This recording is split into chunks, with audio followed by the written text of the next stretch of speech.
What is going on, Movie Meals? Movie Meals, guys, no podcast this week. Thank you to my patrons, Kimberly and Karen. Help us get to 2,000 subs. You can do that sharing us around, subscribing yourself if you're new here. And if you're new here, welcome. We go by the beat of our own drum here. We were going to do the podcast. We're not going to be able to get it up, obviously, today. So we just weren't able to. We've been really busy. A lot of stuff going on. I was busy out here meeting celebrities this weekend, so it's always a Not even gonna say who it was. crazy thing. I'm out here meeting Kevin Hart, the GOAT. I said that to him. I was like, "You're the GOAT, you know that, right?" And he just giggled. You didn't even like the Will Ferrell movie with him in it. I don't even know what Will Ferrell movie you're talking about. I don't remember the name either. I only remember Will Ferrell was in it. Oh, you mean the one where they're in the jail yard? Yeah, that's the one. Yeah, because that movie's not good. Or it's amazing. I don't even remember it. Stop. Yeah, of course. We're here to talk about May December, a movie that has taken the internet by storm this weekend. We both got a chance to see it. I wish we were talking about Godzilla -1, to be honest, though. I just got out of that screening. It's coming. That Showtime. Oh my gosh, it's coming. I've been waiting for 3 weeks with the holdovers. When are they coming, Kyle? When is it actually happening? All in good time. Slow man. If you're upset you haven't seen reviews, that's this guy's fault. How dare you? Kyle, we're talking May December. What were your positives of May December? Tom Hanks does a fantastic job when it comes to the direction of this, in my opinion. I think that he takes hard subject matters such as grooming of children combined with the effects of Hollywood's tendencies to exploit real stories, and he somehow manages to craft a deeply dark human story, but at the same time also adding hints of melodrama where it's making fun of the Hollywood exploitation itself. And I think without that direction, this movie easily falls flat on its face. But in doing so, it really tells a story that is just easily going to have an effect on you, I would think. It definitely did for me, to where there was times where I was audibly gasping or even saying, like, you got to be kidding me, or F off, or F this. And that doesn't really happen to me when it comes to movies. I have like emotions within movies that I like hold inside, but never to where I'm like audibly yelling back at the screen for what these awful characters are doing. And speaking of awful characters, performances are amazing by Julianne Moore, Natalie Portman, and Charles Melton represent Riverdale always. But the performances by these three are terrific, especially by Charles Melton, who shows the effects of a man that is trapped within his inner child because of the effects that grooming and harm by an adult could be done by a child, as well as performances by Natalie Portman and Julianne Moore's characters, to where you almost don't know whether the things that they're doing are intentional or whether they're doing them unbeknownst and blindly by themselves. But the movie just does a really great tightrope of juggling the conflicts between those characters, the butting of heads between those characters, and just seeing them and their entanglement that's going on throughout this story. And I also want to give a shout out to the young actors within this who are in the movie. We'll look up their names in a second, but they only have small moments. It's mostly Julianne Moore, Natalie Portman, Charles Melton's movie, but when they have moments where they need to, they have importance within the movie, they really hit it out of the park within those small moments of acting. So between the cast and Todd Haynes' work, I thought that this was a great job, well done, and it's having a lasting effect on me, to where even after a few days of watching it, I'm still thinking about it, and I feel like that could happen with most people as well. So, Alex, what about you? I'm just going to kind of blur the line here with positives and negatives, because I had a very strong reaction to this movie. When this movie ended, I hated it. And a bunch of people are probably screaming at their screens right now. I hated it. I thought this movie was awful. And I knew I had to marinate on it. I started kind of tossing it into some movie, our friends, and I was like, oh man, I just, so I marinated on it. Right. I have one big glaring flaw with the movie that I continue to hold. But as I marinated on it, some things did get better. I do think Charles Melton did an incredible job. I think he did an amazing job. I would put him the front runner right now for the best supporting Oscar, which a lot of people have. We got some big contenders still to come this year. Don't forget Paul Mescal's right around the corner. Let's see that first. But I think Julianne Moore and I think Natalie Portman did a very good job with what Todd wanted them to do, and I do think Todd made the movie he wanted to make. These type of stories are always difficult for me as a teacher. Yeah, certainly. And I'll be completely honest. At first and throughout the entire movie, until I looked it up, and I'm sure people will put it in the comments, I didn't realize that this was based off of a true story and a true woman.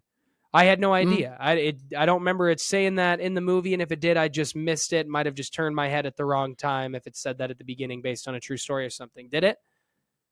I actually don't remember that either. I found out after the fact of this movie, and I don't think it's said anywhere, but comment below if we're wrong about that. And, or it was inspired by it. Yeah.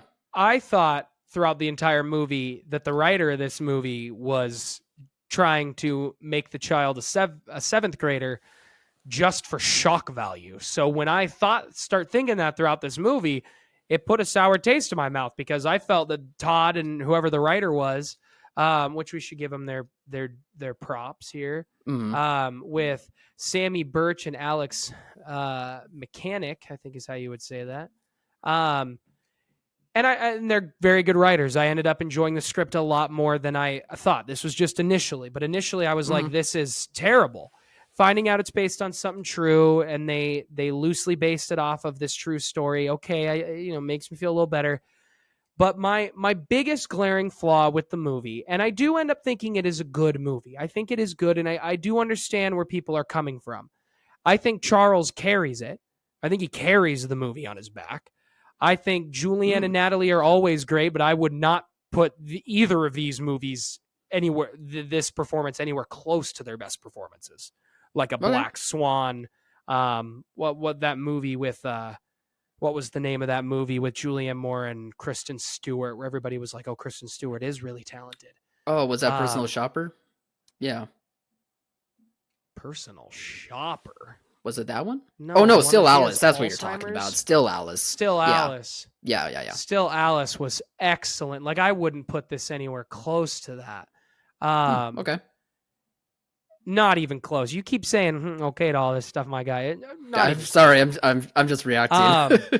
I think at times, Todd, I don't know. With some characters, my biggest gripe with the movie is I do think it struggled to decide what it was trying to say. And I think it wanted to say something and it struggled. I think we dipped one leg into the pool of how disgusting method acting is, and we dipped one leg into the disgusting things that happen with her grooming this child.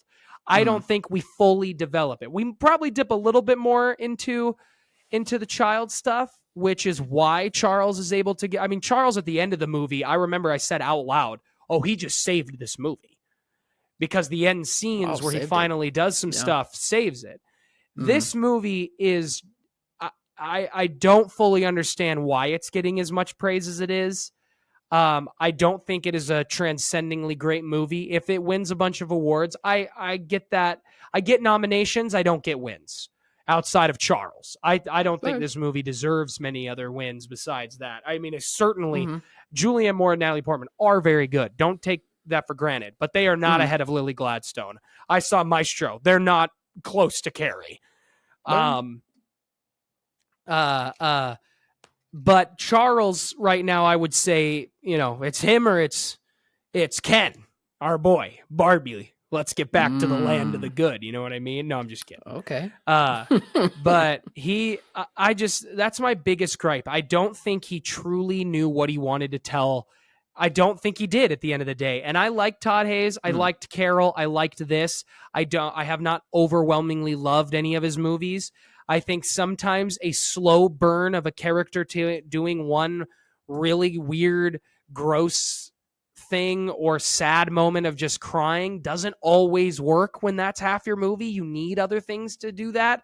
And it's sometimes too, the movie felt like a mystery movie. that we were uncovering all these things. And it was like, and then characters come in and they're like, that's not even true. And then it's not that I need resolution, but I need you to pick a lane. And it jumped back and forth so much for me that the movie ended up just being a little down for me. I still ended up really liking it. When I ended the movie, I was going to give it a 2 on Letterbox. I've since given it a 3.5, and I think that is well deserved. I don't think it deserves a 4, to be honest. I think the half might be a slight bit generous. But I did go back and rewatch some scenes after the movie because I really wanted to dive into Charles's moments, and I do see a lot of what people saw, and I saw it the first time, but I needed to really marinate on it, and I needed to let that one settle because I needed to get why I was hating the movie, and I don't think I was disliking it because that was the point. I think I was disliking it because, like, there's a great show on Hulu that tackles a very similar subject, and it's very good, but it is one through line the whole movie. It's focused on this through line and everything, and it does have a resolution, but I didn't necessarily need the resolution of that. It followed a through line. I didn't feel we got a true through line here, and I think at the end of the day, it's just an okay movie. Still go check it out if you are curious. Don't hate me for disliking it. If you hate anybody for disliking a movie, it should, you shouldn't go touch some grass, calm down. Unless you dislike any Godzilla movie that's ever existed ever, then you truly do deserve some hate. No, I'm just but yeah, that's kind of my positives and negatives. I sound more like a Debbie Downer, but there are a lot of positives. I do agree with all the acting points. I agree. I liked Todd Haynes' direction for the most part. I just wish he picked a lane and stayed in the lane to really let the story flesh out in I think a stronger way. But anyway, any other thoughts, Kyle?